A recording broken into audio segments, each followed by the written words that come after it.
বন্ধুরা, আবারও তোমাদের সামনে একটা ছোট্ট মিনি ব্লগ নিয়ে চলে এলাম মাংসের রেসিপি নিয়ে। কিভাবে মাংস তৈরি হচ্ছে, একটু মাংসের তরকারিটা কেমন হয়েছে অবশ্যই জানিও বন্ধুরা। দেখতে থাকো কেমন হয়েছে।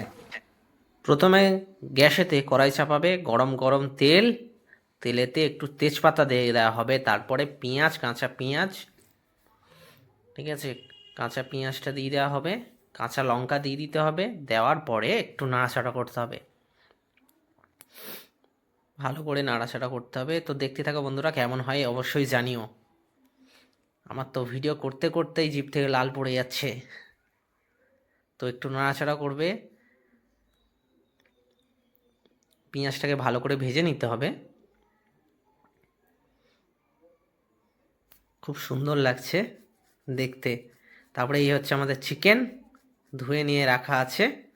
তারপরে ওটাতে একটু আদা পেস্ট করতে হবে, করে ওটাতে দিয়ে দিতে হবে। পেঁয়াজেতে টমেটো দিতে হবে, টমেটো কুচি, এবং মাংস যেটা চিকেনটা ছিল চিকেনটা চাপিয়ে দেওয়া হলো। এবারে চিকেনটা ভালো করে নাড়াচাড়া করে মশলাটা পুরো মাখিয়ে নিতে হবে, যাতে মাংসর কোনো জায়গায় বাদ না পড়ে। পুরোটা মশলা মাখিয়ে নিতে হবে, ভালো করে নাড়াচাড়া করতে হবে। এই দেখছো আলু ভাজা হয়ে গেছে। এই হচ্ছে গুঁড়ো লঙ্কা স্বাদ মতো। এবার স্বাদ মতো লবণ দিতে হবে। এবার ওটাতে যে গুঁড়ো লঙ্কা ছিল, স্বাদ মতো লঙ্কা, কাঁচা লঙ্কাটা দেওয়া হলো, এবং গুঁড়ো লঙ্কাতে একটু জল দিয়ে রাখা হলো। তো ভালো করে নাড়াচাড়া করতে হবে, মশলাটা ভালো করে মাংসর চারিদিকে করে দিতে হবে।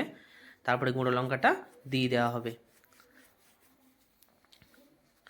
গুঁড়ো লঙ্কাটা ভালো করে একদম পুরো মাংসটা পুরো মাখিয়ে নিতে হবে, পুরো নাড়াচাড়া করে, কোনো জায়গা না বাদ পড়ে যায়। অবশ্যই দেখতে থাকো, কেমন লাগে অবশ্যই জানিও। আমার তো খুব দেখে খাওয়ার ইচ্ছে হচ্ছে। সবারই মাংস কষা খুব ভালো লাগে, কষা কখন হবে, কষা কখন হবে। তো এই আলু ভাজা দেখতে পাচ্ছ, আলু ভাজা রেডি করে রাখা আলাদা একটা। তো মাংসটা এই দেখতে পাচ্ছ কতটা আমি তো বাটি নিয়ে রেডি, কখন হবে আর দু পিস নিয়ে খেয়ে টেস্ট করে দেখবো ঝাল মিষ্টি টক ঝাল কেমন হয়েছে। কি বলো বন্ধুরা, তোমরা কে কে তো ভালো করে নাড়াচাড়া করে নিতে হবে। করার পরে যে আলু ভাজা ছিল আলু ভাজাগুলো দিয়ে দিতে হবে। এবারে মাংস কষা আরম্ভ।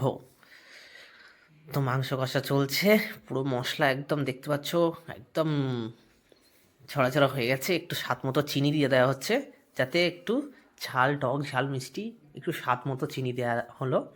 তারপরে ভালো করে মাংসটাকে কষাতে হবে। আমি তো বাটি নিয়ে বসে আছি কখন হবে, আর আমি দু পিস খাবো।